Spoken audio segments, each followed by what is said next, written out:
Hello, Earthlings. How are you? Welcome to First Contact Radio. It's good to have you here again. Let's jump into our cosmic weather for today. Our solar wind is today traveling at the moment at 406.0 kilometers per second. Our planetary K index is at a 1, and it's expected to get up to a 3, no more than a 3 within the next 24 hours. Our M-class flare possibility is down to 20% and very, very low chance, only 1% that we're going to see an X-class flare. There was a CME directed towards Mercury, which is scheduled, says here, a coronal mass ejection, otherwise known as a CME, blasted away from the far side of the Sun yesterday and is heading towards Mercury.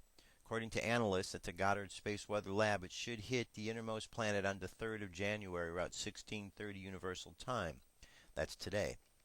Also, we have a meteor shower we're going to be going through, so you might want to watch the skies for that. It's called the quadrantid meteor showers. Earth is about to pass through a stream of debris from 203 EH1, a comet fragment that produces an annual quadrantid meteor shower. Forecasters expect the shower to peak around 7:20 Universal Time AM on Wednesday morning, January 4th.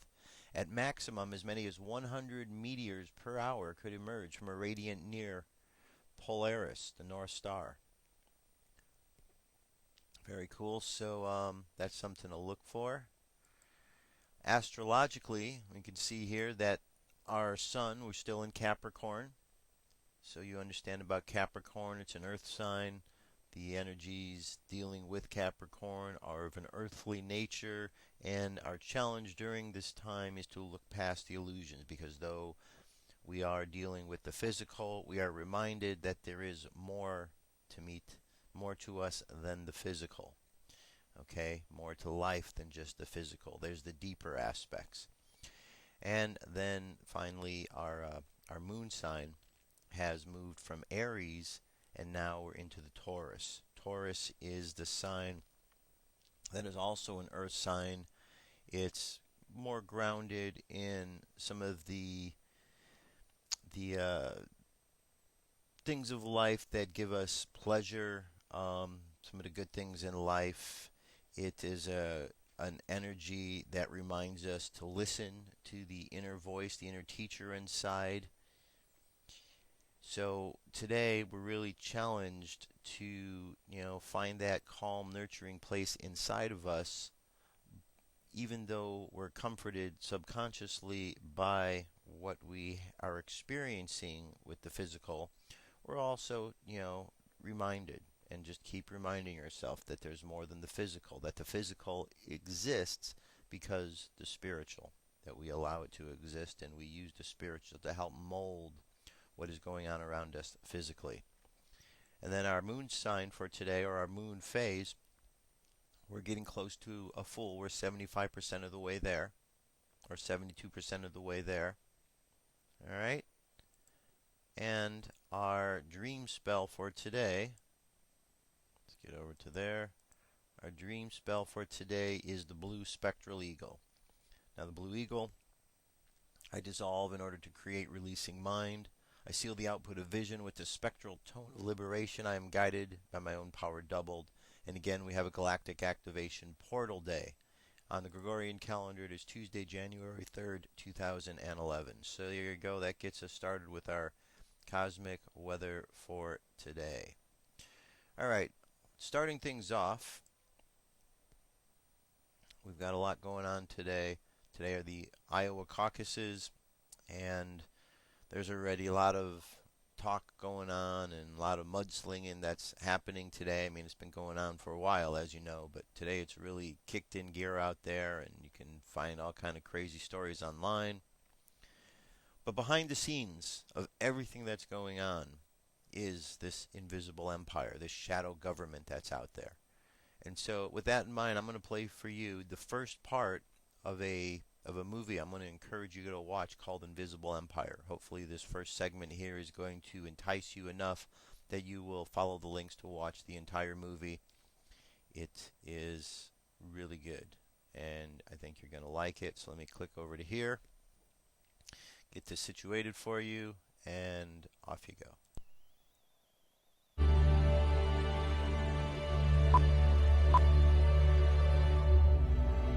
Hi, my name's Jason, and I used to be just a good old average American kid living in upstate New York.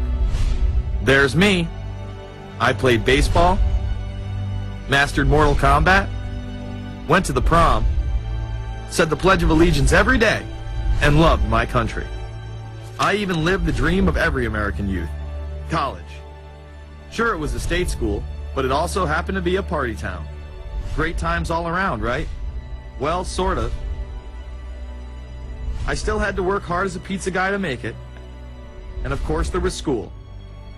I had to figure out the computer graphics programs I was working with, as well as attend classes I didn't care about. I certainly didn't know much about geopolitics. Then 9/11 happened and everything changed.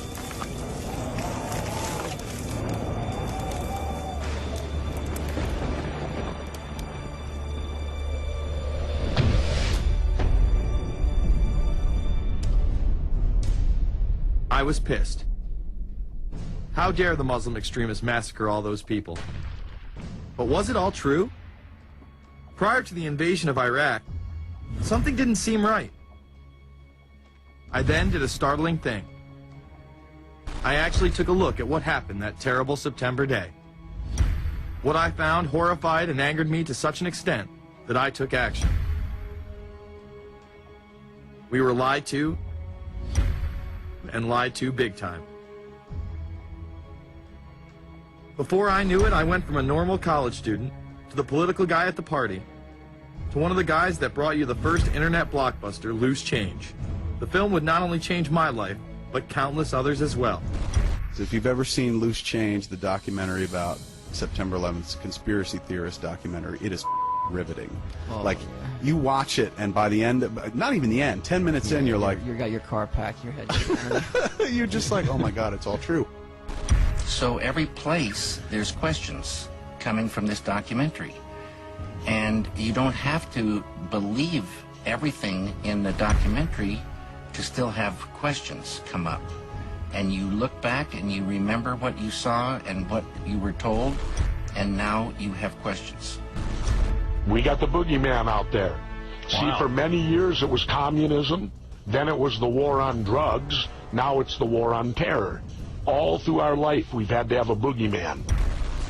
Loose Change took the truth about 9/11 into the mainstream with over 100 million views and allowed me to travel the country and even take on some of my detractors.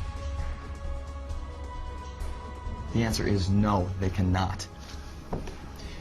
Jason, I think it's telling that every time you disagree with something, you call the people a liar. I'm not calling anybody a liar, sir. I'm calling you a liar because you are a liar. But if we were lied to about 9/11, then who was really behind it? A lot of people on the web were pointing towards the New World Order, but that was impossible.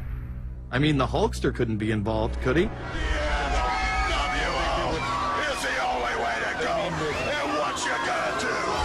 So I set out to find out if a New World Order really existed.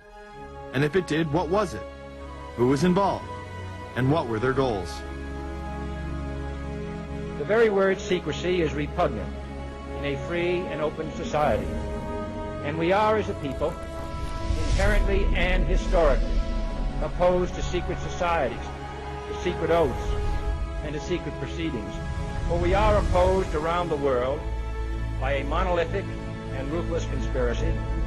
It is a system which has conscripted vast human and material resources into the building of a tightly knit, highly efficient machine. Its preparations are concealed, not published. Its mistakes are buried, not headlined. Its dissenters are silenced, not praised. No expenditure is questioned, no rumor is printed, no secret is revealed. Some cringe when they hear the term New World Order, despite all of these prominent people using it.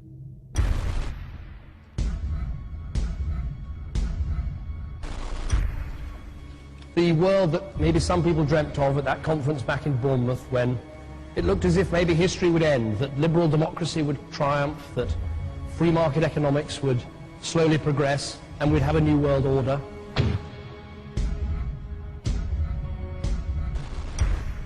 And together they helped to create, were the principal leaders in creating, a new world order and a winning strategy in the Cold War.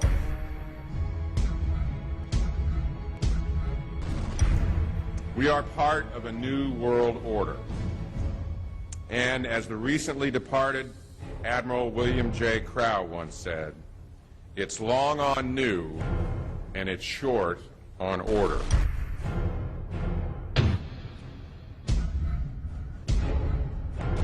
Walter Isaacson wrote a wonderful book about some of the wise men who helped shape the New World Order following the Second World War.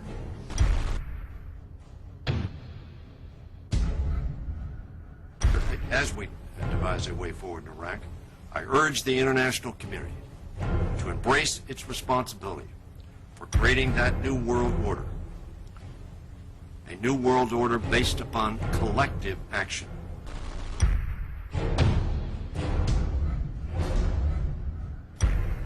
The transatlantic partnership was never just the foundation of our security.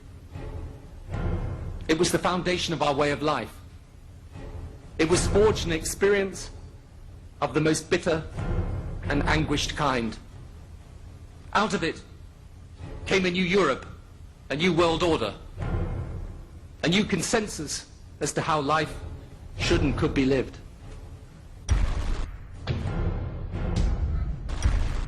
And just like that, it was gone.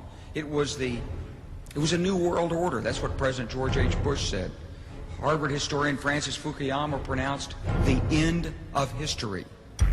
In fact, when it is used, that person is often dismissed out of hand because of the perception that it is nothing more than a conspiracy theory. Actually, the idea of global governance and a one world order has been around for centuries, and the term New World Order has been used frequently in recent history. The New World Order means different things to different people, but to those who expect to be in control of it, it means the same thing. It means all the world under their control. They believe that somebody must rule. After all, people are too darn dumb to know how to rule themselves. They figured that that's their role. The first in-depth publication of note was Samuel Zane Batten's work, The New World Order, which was published in 1919. Under the cloak of Christianity, this order speaks of a new world rising and advocates social control over all people and all resources. It promotes a world federation with a world parliament, an international court, and a global police force. Some of its goals are as follows. Community. The danger and loss in crime and degeneracy. The determination to make community life safe, sanitary, wholesome, and moral. Industrial. The disappearance of class distinctions and the solidarity of all interests in the economic process. National. The conception of the nation's welfare as the supreme concern, with the policy that everything shall contribute to this end, and every person must do some useful work. International. The creation of an international mind, with a world consciousness, and a world patriotism. The destruction of every arbitrary power that can separately and of its single choice disturb the peace of the world. World government is good, right? It put an end to war. Well, it could put an end to war because you just only have one dictator. I think Adolf Hitler had that in mind. He wanted a world government too, with himself as the master leader. Many have regarded Hitler as the apex of evil, a true heart of darkness. But how many people know that Hitler had his own vision of a new world order? Hitler had been promoted by the establishment. He graced the cover of Time magazine many times and was their Man of the Year twice. His vision was simple: unify Europe and then the world.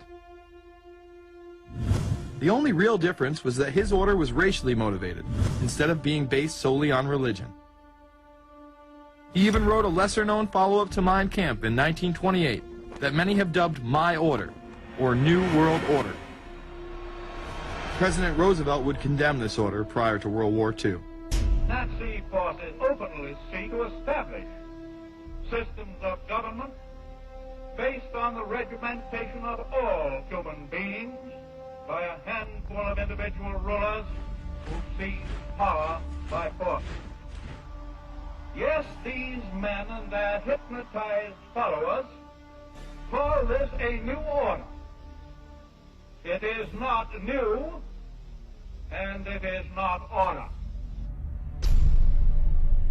The idea of globalization was so prominent in Nazi ideology that the 1936 Berlin Games would be the first time that the Olympic rings would be displayed prominently and promoted in order to glorify the Third Reich. This symbol represents the 5 major regions of the world: Africa, America, Asia, Europe, and Oceania, interlocking and coming together as one. This one world philosophy still defines the Olympic Games today. Australia, hello and welcome. One world, one dream.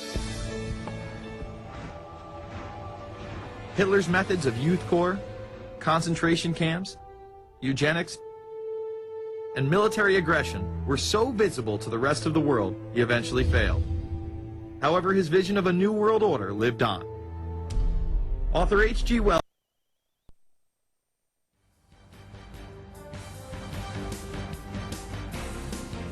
This is the UFO News with Joshua Poet.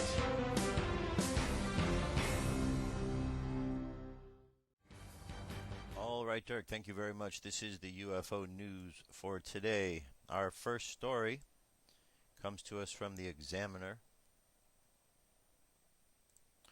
And this is the first report of 2012. First MUFON report says red spheres over South Carolina, and Virginia. The first UFO report of the new year comes from South Carolina, describing 2 red spheres seen on New Year's Eve, while the first report of a UFO in 2012 is a Virginia case that details a glowing red ball of light that hovered and appeared to move to ground level, according to January 1st, 2012 testimony from the Mutual UFO Network Witness Reporting Database. In South Carolina, New Year's Eve, a witness just happened to look up before going inside and observed 2 constant glowing red spheres traveling in a west to east direction. The object made no sound, had no flashing lights nor any green or white lights, just a steady red light, the witness said. Objects were observed for about a minute until they went out of sight. Knew it was not a helicopter and never seen any type of aircraft like this. In Virginia, family members were gathering outside of a vehicle following a New Year's Eve party when an object was noted in the sky. The woman and her daughter moved behind a car and watched a motionless hovering ball of red light. After about 5 to 10 seconds of watching, the hovering ball of light slowly lowered, the reporting witness stated. Didn't zag, zig, or anything, it just simply lowered. Then they noticed something strange happening in their neighborhood. The second it began to lower, the quiet neighborhood all at once became loud with every single dog barking. It was so weird because they all started barking at exactly the same time when it started lowering. It was like it was rehearsed. After watching the object for another 15 seconds, it appeared to move below the tree line. I couldn't see light anymore. I ran inside and immediately called my boyfriend to see if he could see, and he went outside and said yes, he could see it. Told me it was red, pretty small, looked like a glowing red star, which is odd because it was huge when my mom and I saw it. And he said it was going to go up in it was going up an extremely fast pace. He told me he lost sight, but he said he'd keep an eye. I never heard any more of him. And I never heard anything more of him. No town names were mentioned in the report, no images. All right? That's our first one right there. Now, also from the Examiner, this is Tracy Pierce, Pyramid UFO clearly seen over Madeira Island on New Year's Day. A group of friends on Madeira Island spotted a pyramid UFO on New Year's Eve, but they didn't have a camera, so they couldn't record the amazing sight. Just one day later, on January 1st, the unidentified object appeared again. This time, the same group of people happened to have a camera handy and documented the UFO on video. It says, me and my friend saw a UFO yesterday, but unfortunately we didn't have a type of video camera. Today we came across the same flying object while driving. This time we had a camera. Its shape and size invalidates any logical assumption of already known existing flying objects made by humans. It was traveling relatively fast, taking different directions, and it was the first time I saw it. It fell into the sea. All right, let's take a look at what was captured here. There we go.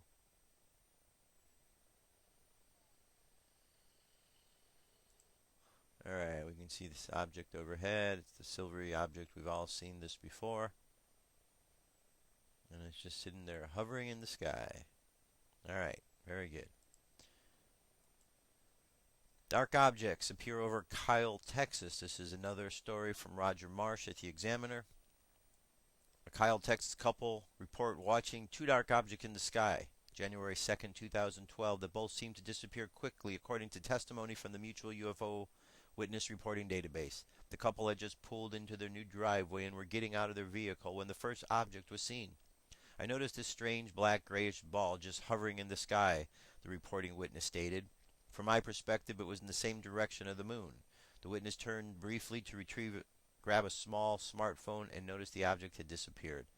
The witness's wife went inside with their child, while the witness remained outside to continue looking for the object. The man saw a jet in the sky, then a second object was seen. I noticed an object that looked like a long black line, almost cigar-shaped, heading the same direction as the jet, but at a lower altitude. And as we watched, it seemed to disappear right in front of me. Alright, let's take a look here. This is alright, there's a close-up of what was seen. Interesting, long black cylindrical object. Oh, it says photo depiction created by the witness. Alright, this wasn't actually just a depiction of the object. Okay, and our very last story here. This is a video of a UFO sighting over Southern California on January 2nd. Alright, we got an interesting looking object. We've seen this one before as well. This is the kind that can kind of move around in different shapes and so on. It's kind of like a worm or something flying through the air. Alright, there you have it. That is our last of our reports on the UFO news for today. Let's jump away to a song. We'll be back momentarily. We have lots more news to cover. I'll be back. What if our government was responsible for some of the greatest crimes against this nation? Would you really want to know? These are big questions, but these questions deserve answers. It's time to demand the truth. People shouldn't be afraid of their governments. Governments should be afraid of 9/11 was an inside job. Kennedy was killed by the CIA. Jimmy Carter saw UFO. Answers to secrets you need to know. So wake up, wake up, wake up, wake up. Wake up, wake up, wake up.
Wake up, wake up, wake up, wake up. Wake up, wake up, wake up. Patriots arise. It's time to demand the truth. All right. Let's continue on here. Today, as I've mentioned and as you probably heard, is the Iowa caucus. So I want to bring your attention to what's going on there, and since this is the beginning of the big race and it continues on from here, let me get you acquainted with what's going on. First link here is to a site. It's called 2012 Presidential Election News. This is 2012 Election Central, and what you see here is a 2012 primary schedule. And we could see it starts today with the caucus in Iowa, and the next one is going to be on the 10th primary in New Hampshire, followed by a primary in South Carolina on the 21st and Florida on the 31st. So we got 4 activities going on this month. Iowa, New Hampshire, South Carolina, and Florida. In February, there are 4 more, actually more than that. We've got Nevada, got Maine, Colorado, Minnesota, Missouri, and Arizona and Michigan. And then in March, you got Washington, a lot of them. March 6th, Super Tuesday, there's a lot there. And it goes all the way down to the very last one, which will be on June 26th in Utah. So between now and then, a lot of activities taking place, and just it's a good thing for you to stay informed and pay attention to, because when it comes to your state, you're going to have an opportunity to be involved in the process. And it's important to be involved in the process because we're all in this together, my friends. If we don't take care of business, they're not going to look out for us. So we have to make sure we take care of ourselves. Now, here's a caucus guide here. Goes on to say today, January 3rd, the Iowa caucus will begin the process where residents of Iowa gather in all 1,784 precincts. They will gather in houses, libraries, schools, churches, etc. Attendees will not only vote for their presidential preference choices, but will also elect delegates for their country conventions, for all of their 99 counties, their county conventions, Those delegates will then choose delegates for the state and district conventions, which will eventually choose delegates for the national convention. After residents gather, they will be handed a blank paper, listen to supporters from each candidate, and they will have their choices write down the Republican Party of Iowa, then tally up the number and report to the media. And again, you have a list of all the caucus locations. So if you are in Iowa and you don't know where to go, and if you're listening, all you got to do is go online. There's plenty of places and locations. All right, now I also want to show you this site here. It's called Rock the Caucus. This is Rock the Vote is teaming up with Iowa Secretary of State Matt Schultz to announce Rock the Caucus, a program to help educators prepare their students for the caucus process and the 2012 elections. All right, this is all what's going on, and you can go and you can see here they have a live mobile poll here.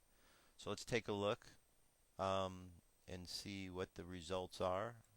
We'll all see them together. It says live mobile results. We got Bachmann at 5%, Gingrich at 8%, Huntsman at 5%, Ron Paul at 59%, Perry at 3%, Romney at 18%, and Santorum at 3%. So, as we could see right now, Ron Paul's, out there when it comes to the mobile voting, but unfortunately, this is not the final tally or the votes that are going on. Let me bring your attention to this article here, because this explains exactly what I was just getting into telling you. Republican Insider, GOP establishment planning to subvert Iowa to prevent Ron Paul win. This comes to us from Paul Joseph Watson at Infowars.com. Republican strategist Didi Benke revealed during a radio show appearance last night that the GOP establishment has resolved to prevent Ron Paul from winning tonight's Iowa primary by offering sweetheart deals to move large voting blocks to vote for Romney or Santorum. Now, the host of the show refers to the GOP Insiders showing great concern that Ron Paul is performing well in Iowa because they fear a Paul win would undermine Iowa's position as being the first Republican primary. He implies that influential members of the Republican establishment within the state are offering sweetheart deals to prominent voting blocs in key swing districts in order to sway the result and ensure Ron Paul doesn't win.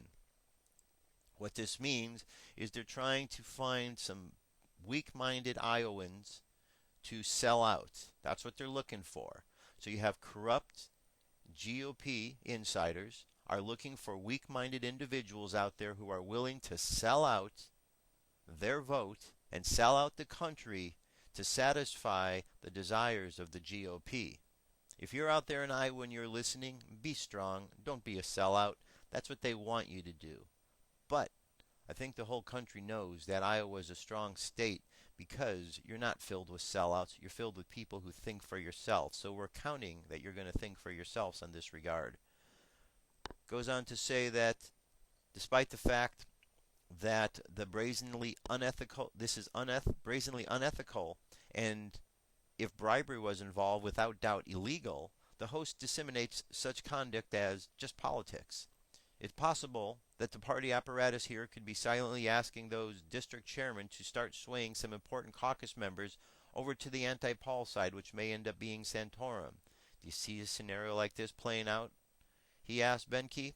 I've talked to party officials I know. They're concerned about it, said Benke, adding Ron Paul doesn't do us any good in Iowa. Doesn't do good for the country. We'll never get there. So let's figure out what we need to do next. So basically, here's the situation. Pay attention. I hope you're paying attention here. Look, the establishment thinks that you are stupid. Plain and simple. They think that you are an idiot. And they think that all you're going to do is listen to them tell you how you should vote. The establishment wants you to believe that war is the thing we need to keep doing. War, war, war, and more war. Yet none of those that are sending soldiers off to war would dare pick up a gun themselves or go out into the battlefield themselves because they are too chicken. But they will have you do it because they think you are too stupid to know better. I, on the other hand, do not think that you are stupid and know that you have the ability to rise above their mind games and their brainwashing. They think that you've been indoctrinated into their system. But you can show them otherwise by thinking for yourself. Because if you think for yourself, that is the biggest threat that they can possibly think of and be aware of. Because thinking for yourself means that you're not going to buy into their lies.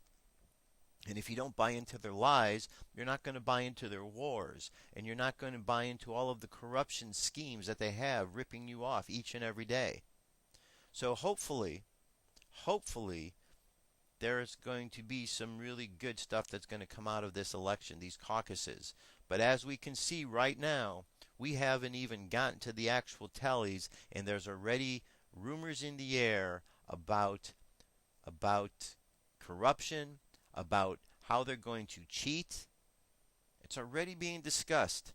The Republican Party, the GOP, the politicians that are out there are already deciding how they are going to cheat the Americans. That's what they're planning. They're not thinking how they could be fair to the Americans, but how they could cheat you. Why these politicians are still in office, why we have not dragged them out into the street, tarred and feathered them, and thrown them in some jail cell, I don't know. But it certainly seems like we're getting closer to that time because they may have plans to throw you in a jail cell or a FEMA camp or something one of these days for speaking out against this. Shoot, if I keep talking like this, I may be doing a show out of a FEMA camp one day. So, we need to pay attention, folks. These are really important times. They're lying, and they're getting you convinced that their lies are the proper thing. But I'm pretty certain that you're not buying it. Pretty certain that you're not buying it. At least I hope you're not. All right, next up, and the next several things we're going to end out this show with before we get to our final closing prayer meditation is Ron Paul. We're going to give Ron Paul whatever endorsement and boost we can today to send him on a positive way. So let's check this out.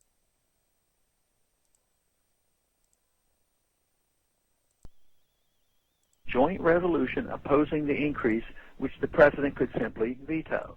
Thus, an additional weekly update for January 2nd. Last week, as most Americans were celebrating the holidays with family and friends, the Obama administration announced plans to seek yet another debt ceiling increase in the new year. While some fiscal conservatives will try to block this increase, their efforts are designed to fail thanks to the procedure set up by the last debt ceiling negotiations. Congress would have to pass a joint resolution opposing the increase, which the President could simply veto. Thus, an additional $1.2 trillion on top of our already unsustainable debt is a foregone conclusion. Our gross domestic product continues to contract and now stands at $14.5 trillion. The debt already far exceeds that and will soon hit the new ceiling of $16.3 trillion. Everyone in D.C. acknowledges that the debt is unsustainable, yet few are willing to take serious steps toward addressing it. Politicians in Washington cannot face the fact that the blank checks must stop. Many think we can ignore the mounting debts and deficits, and eventually the economy will magically turn around and grow its way out of the mess.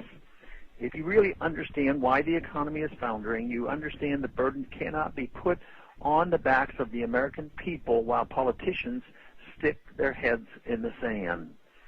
According to a USA Today analysis, there are currently over $61.6 trillion in unfunded future government liabilities, which amounts to $528,000 per American household.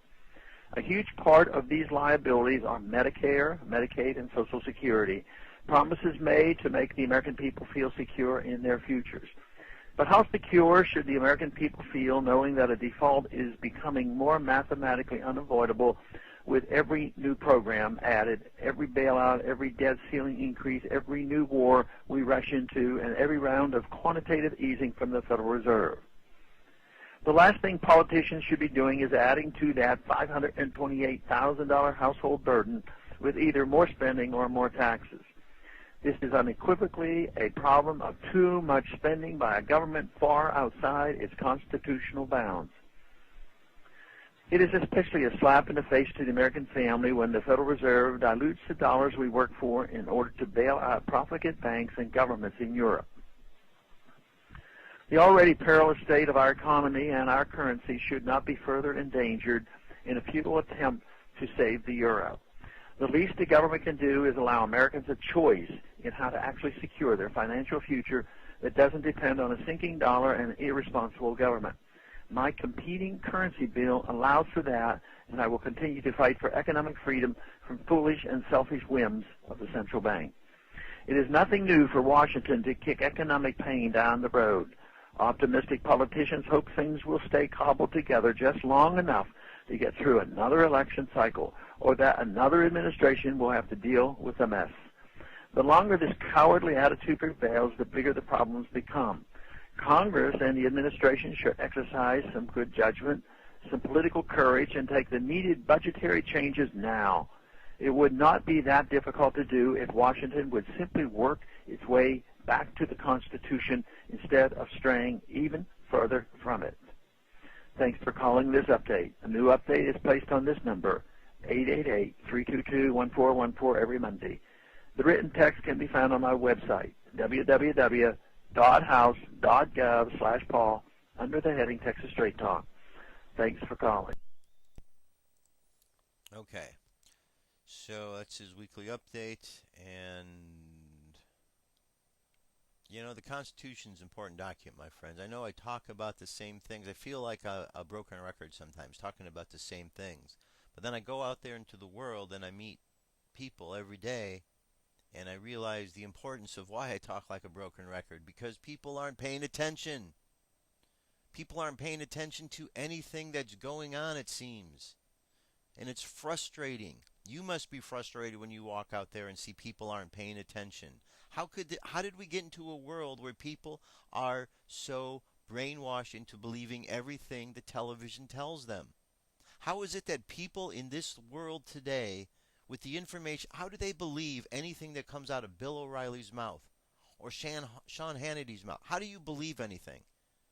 Because all you have to do is go online do a couple of searches, and you could find all sorts of video clips where they are contradicting themselves over and over and over again.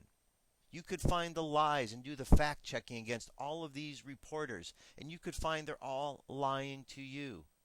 So at what point does that change? At what point do you realize these lies are hurting you and not helping you? I don't know, my friends, but it's important to pay attention.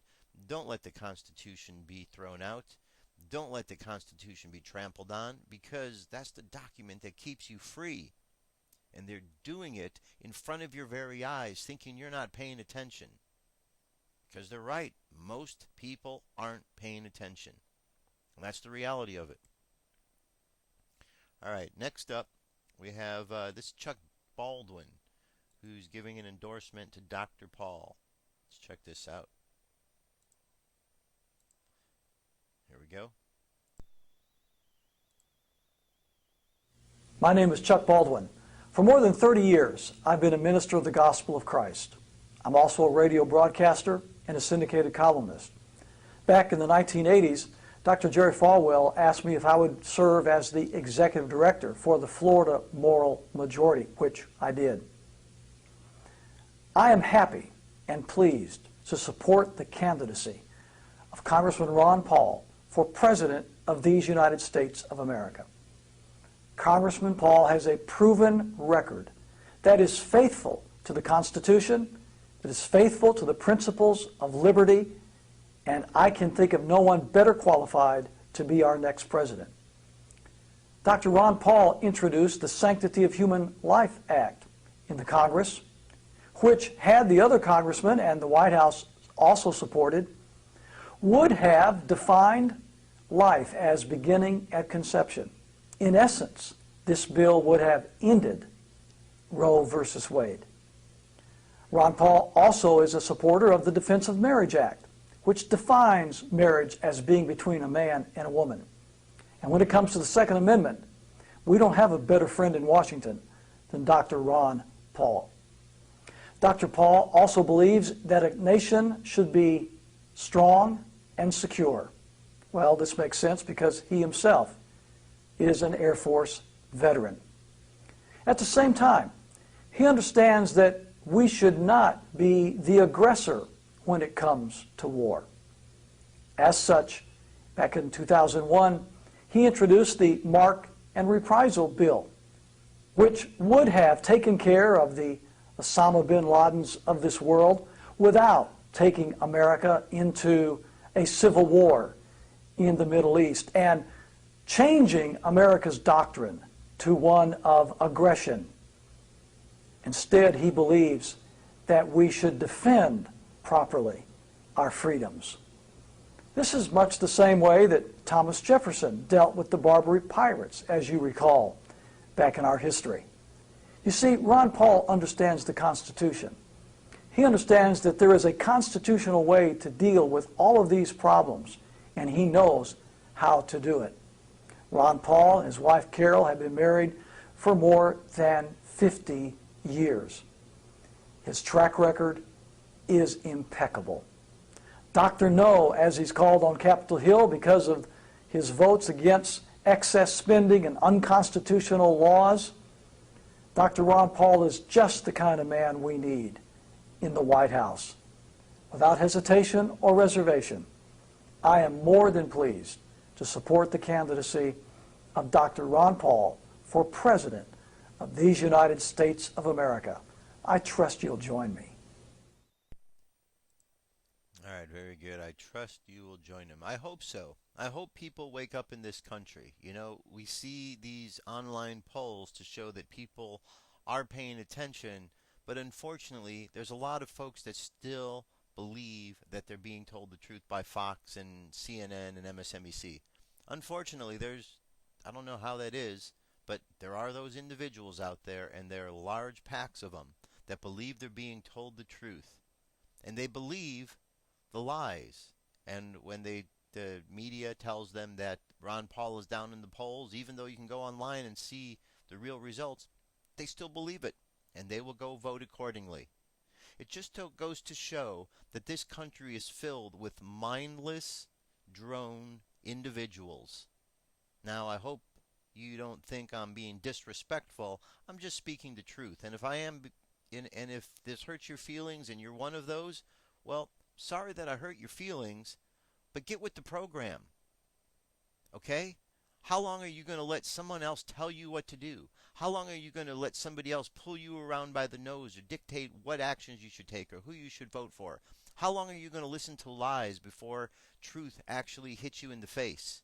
Because that's what's going to happen one day. You're going to get smacked in the face with the truth when you realize the things that people have been warning you about are true.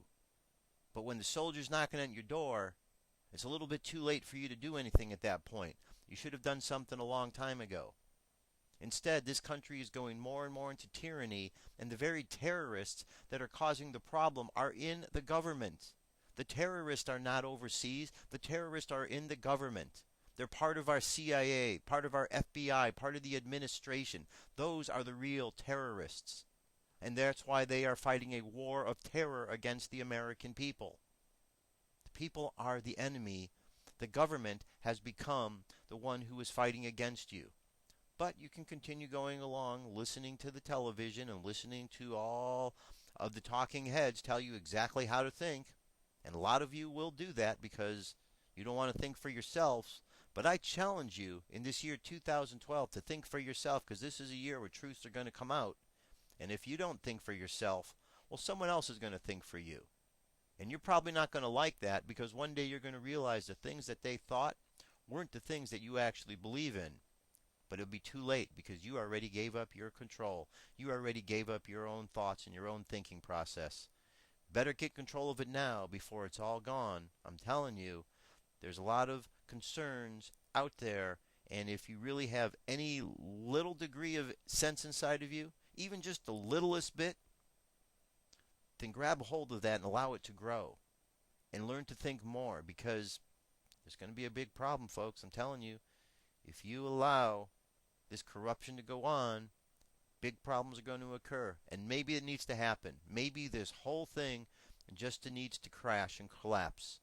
Maybe it's the only way many of you out there are going to learn. That's sometimes it's the way it has to be.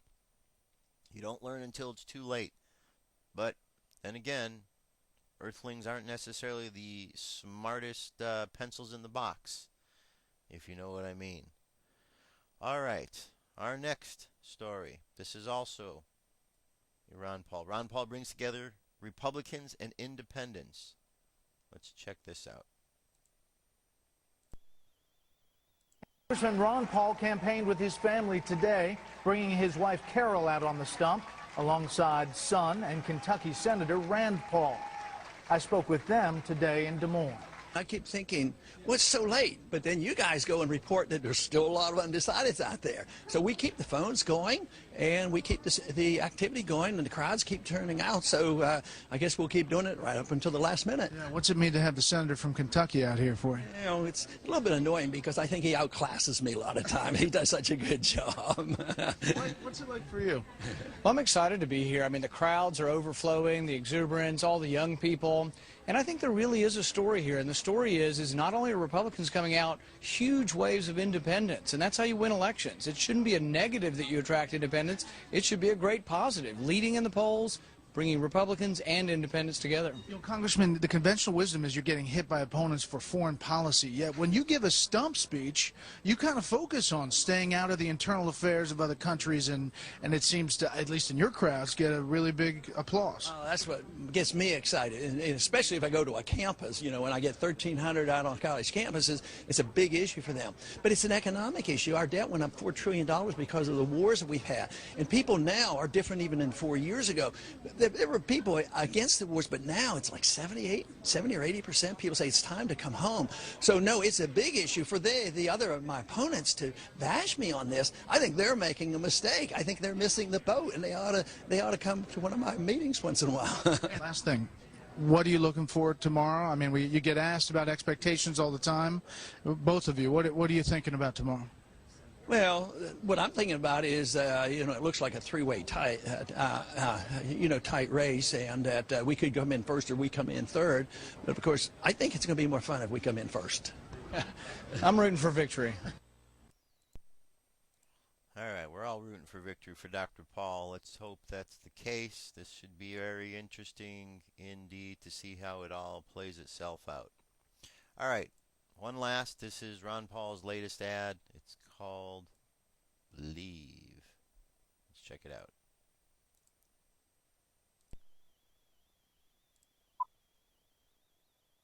America is in trouble. Washington is a disgrace. Government has become too big. It's overtaxing, overspending. We need to change direction. We really need change. We can't afford to make the same mistakes we've made in the past. Mitt Romney's reputation as a flip-flopper. He went the other way when he got paid to go the other way. There is need for economic stimulus. It's about serial hypocrisy. This election is about trust. There's been one true, consistent candidate, and that's Dr. Ron Paul. Ron Paul has been so consistent from the very beginning. He seems like a more honest candidate. He tells the truth about what he believes, whether you like it or not. He's never once voted for a tax increase, never once voted for an unbalanced budget. Ron Paul's plan is bold, cuts 5 departments. It's what we need. When he says he's going to cut $1 trillion in the first year, I believe it. If you don't like how things are going and you're tired of politicians, he's something different. Ron Paul. Ron Paul. Ron Paul. Ron Paul is the one we've been looking for. I'm Ron Paul, and I approve this message. All right, very good. You know, one of the things that's kind of irony is everybody watches movies. People have become very good at watching movies, television shows, figuring out stuff, how to do investigations. We watch shows and we see corrupt politicians on the shows and we laugh at them, or we cheer when the good guy makes good progress against them and the good guy wins and the corrupt politicians lose. We see this. We understand. Yet somehow when the characteristics, when a character that is a corrupt politician in the movies becomes a real life individual, somehow or another there's a blinder that goes on. And all of the corrupt things that we saw, that they were doing as a character in the movie, suddenly it becomes okay that those corrupt things exist in real life. We don't accept them in the movie, but in real life we'll accept them. And that is kind of a mind-boggling situation.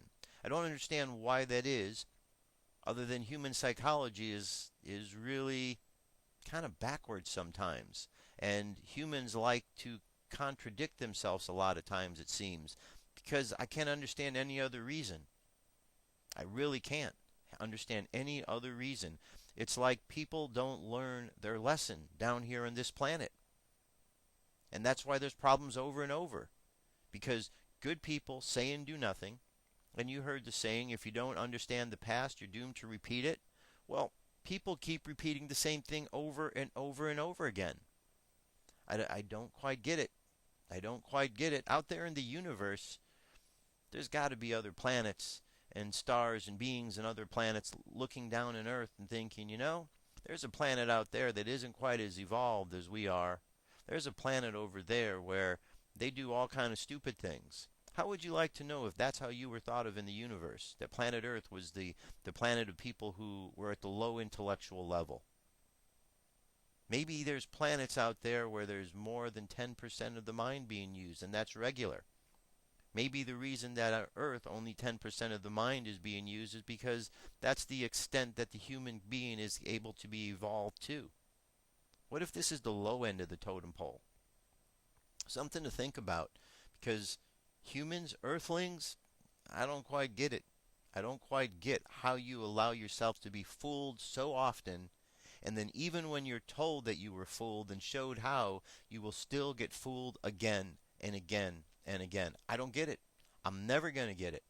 I don't understand, because I've learned how to look for the truth. I've learned how to investigate.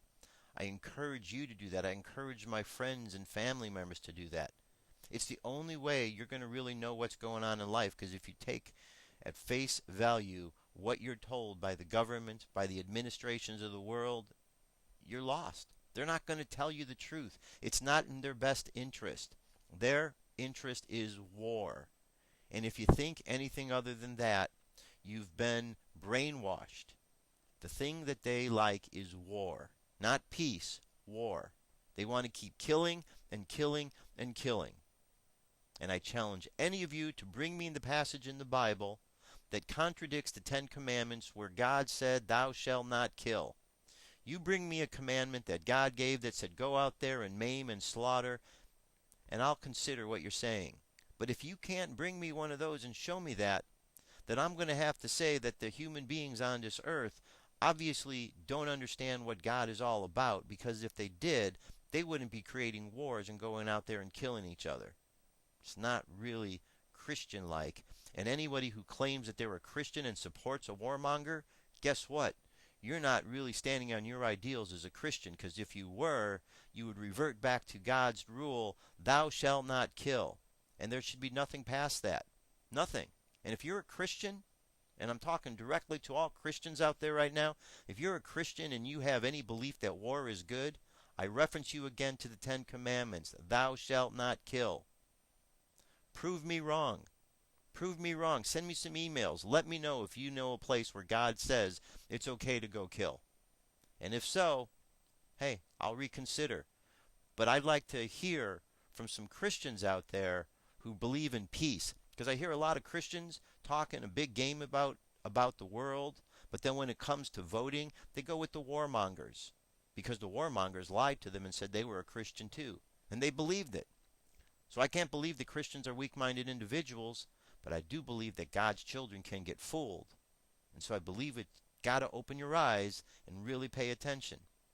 I know I'm ranting a lot in this, but it just frustrates me, and I don't quite understand where y'all are coming from and why you allow yourself to be so easily duped.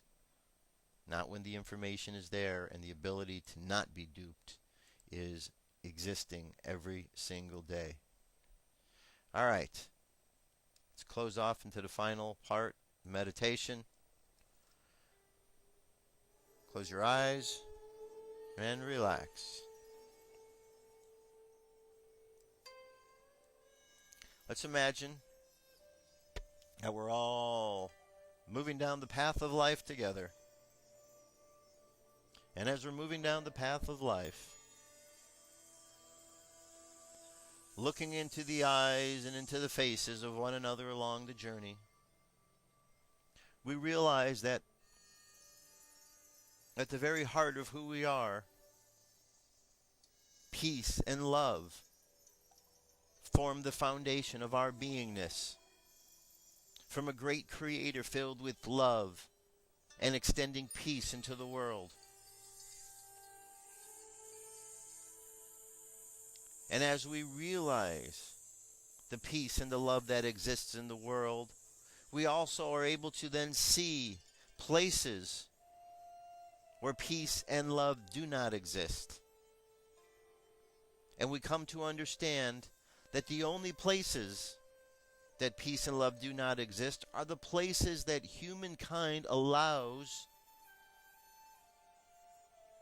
anything other than peace and love to exist. Because by allowing war to exist instead of peace, you've made a choice. By allowing hatred to exist instead of peace, you've made a choice. But the very essence of every single individual upon this planet is peace and love. And sometimes those ideals get covered over with all sorts of other illusions. But the amazing thing is the ability that we have to rise above. So I want you to imagine standing in an open field and the rain is falling down upon you. And as the rain is washing down over you, imagine it washing off all of the darkness, all of the hatred, all of the lies and the doubts and the fears. Just imagine it being washed off of you and everyone. And then as you look around with these new eyes of truth, seeing only love and peace, the world instantly becomes changed. Because all of those who were were seeing hatred and darkness have realized the illusions and now see peace and love. And in the seeing, peace and love is what is created. And we realize it's up to us.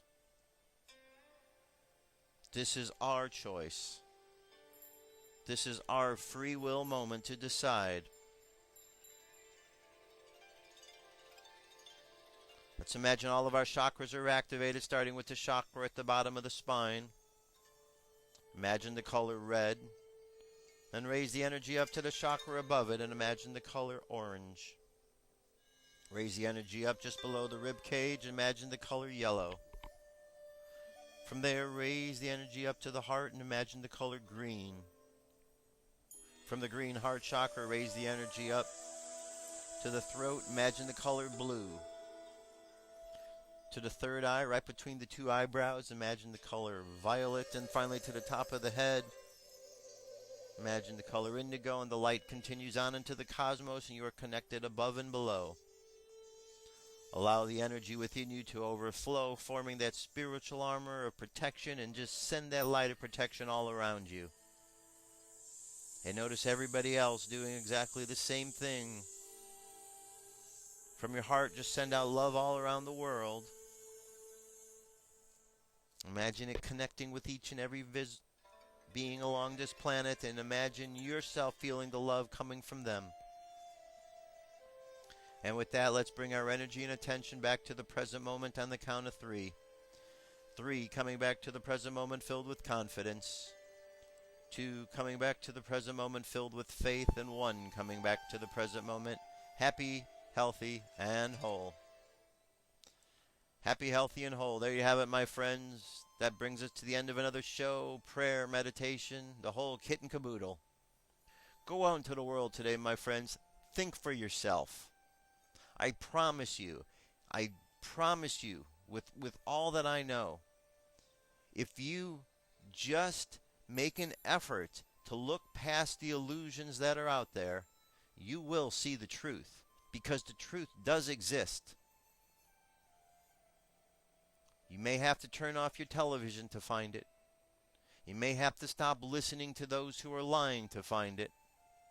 But I guarantee you, if you make an effort, you will find it. And living and being the truth is what we are all here to be a part of. 2012 is a great year of truth, my friends.